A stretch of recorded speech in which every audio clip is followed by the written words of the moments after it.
Olá, meu amigo, minha amiga, muito obrigado por vocês estarem aqui no Portal do José. E como a gente sempre faz às sextas-feiras, a gente analisa os principais temas do mundo, do Brasil. A gente não dá conta de analisar tudo, mas as pautas que vocês sempre sugerem, a gente está sempre analisando aqui. E você que está chegando agora, convido você a se inscrever no nosso portal, conhecer os nossos outros vídeos também. E todos vocês eu sempre peço para darem um joinha logo de largada, porque isso ajuda a alavancar o nosso conteúdo. E lembre sempre de botar o seu comentário, a sua crítica, que são sempre muito preciosos e muito bem-vindos. Então vamos seguir em frente. Gente, o mundo todo está analisando nos principais meios de comunicação o impacto da doença finalmente ter alcançado o presidente norte-americano. E o mundo inteiro está se dividindo certamente em torcidas a favor do vírus ou a favor do homem nesse caso específico.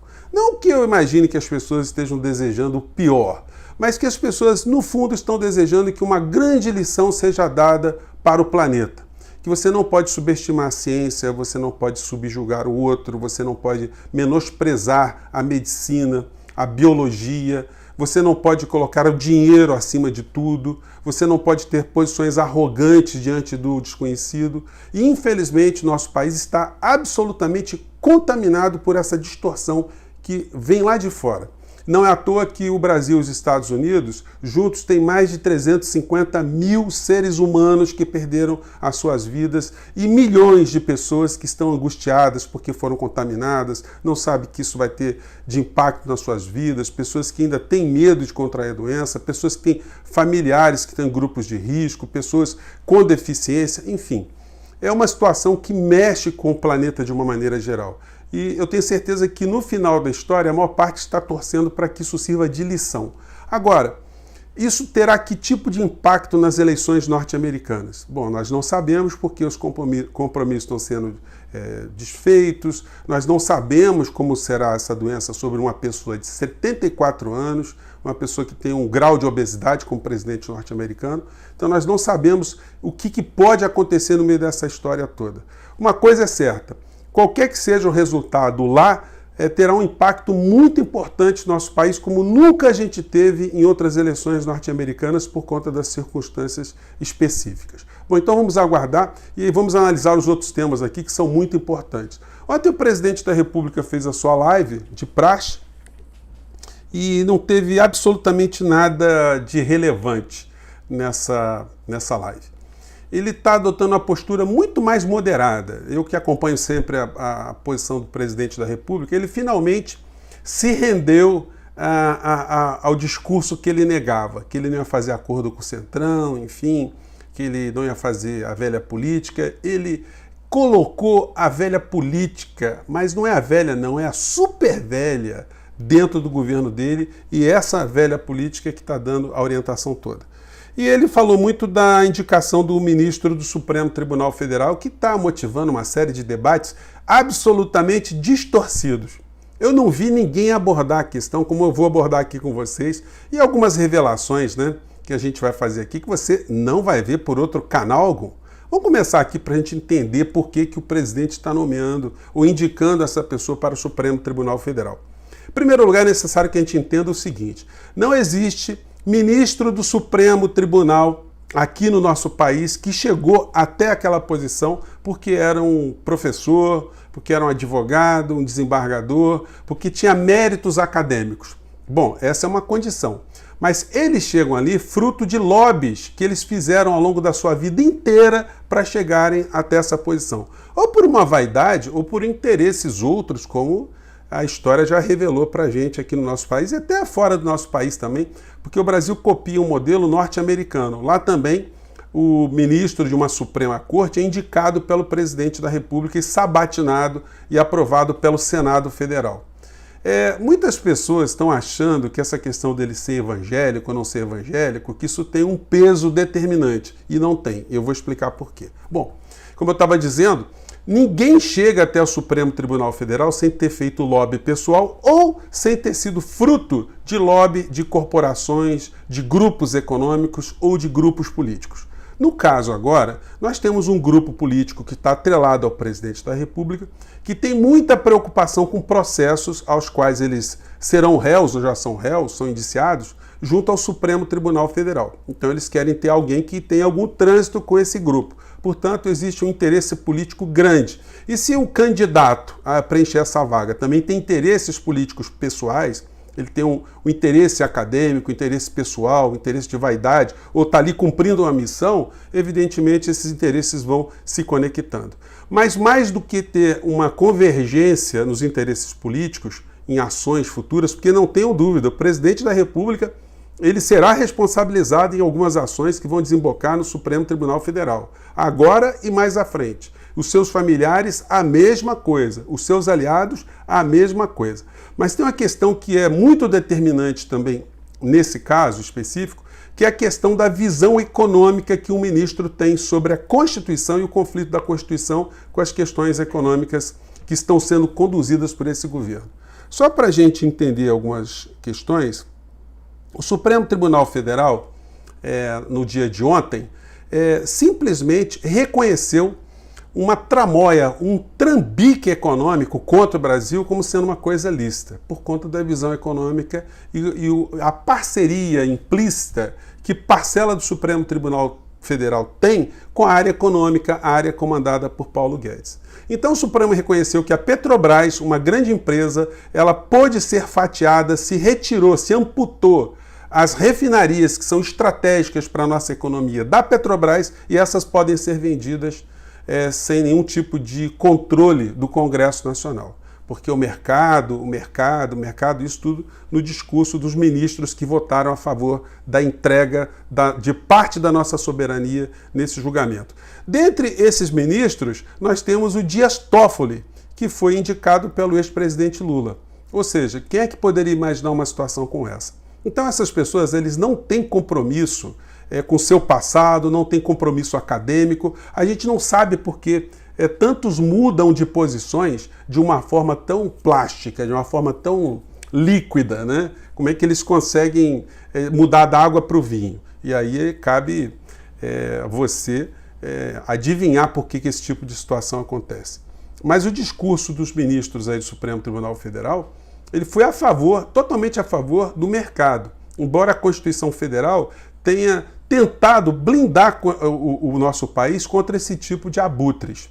Infelizmente, a Constituição brasileira, ela na sua parte de direitos sociais, direitos humanos, ela teve grandes avanços. Mas na área econômica, na área tributária, na área que cuida de dinheiro, quem controlou a Constituição, quem desenhou a Constituição foi o mercado, foram os grandes grupos econômicos, os grandes grupos empresariais que tiveram ali seus deputados constituintes, que preservaram os direitos ao máximo desse grupo econômico. E agora eles estão ampliando ainda mais a destruição da Constituição no que tinha sido protegido ao povo brasileiro com esses puxadinhos que têm sido feitos e apoiados pelos ministros do Supremo Tribunal Federal. O Bolsonaro não está nem aí se o ministro é evangélico, se é macumbeiro, se é budista, se é ateu, contanto que tenha um poder importante em julgamentos no futuro e ajude a pauta econômica de Paulo Guedes passar no Supremo Tribunal, como passam as boiadas do ministro Salles na questão ambiental, né?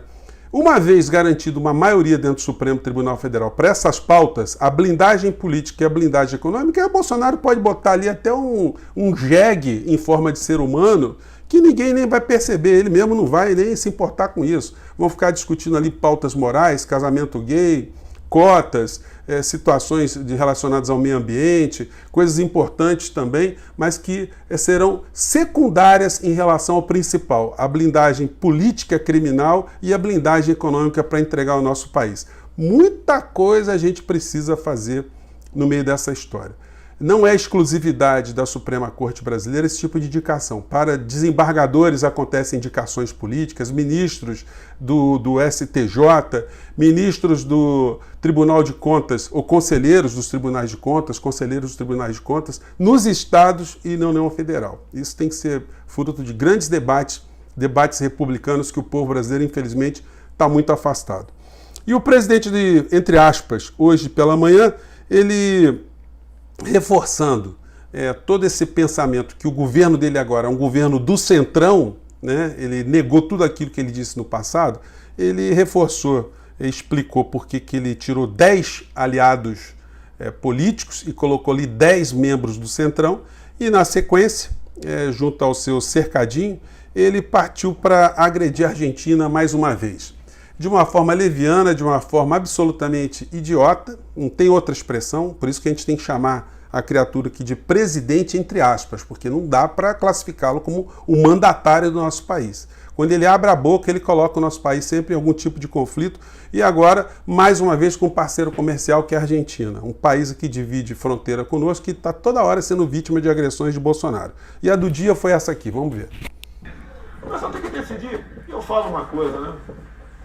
Tem um país da América do Sul, bem ao sul aqui, que o pessoal de raiva não votou no Macri, votou na Kirchner. Olha como é que está o país lá.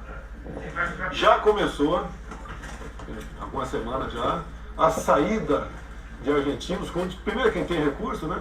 Estão indo para o Uruguai, estão vindo aqui para o Rio Grande do Sul, e brevemente vai estar igual a Venezuela, os pobres vão sair a pé em direção ao Rio Grande do Sul.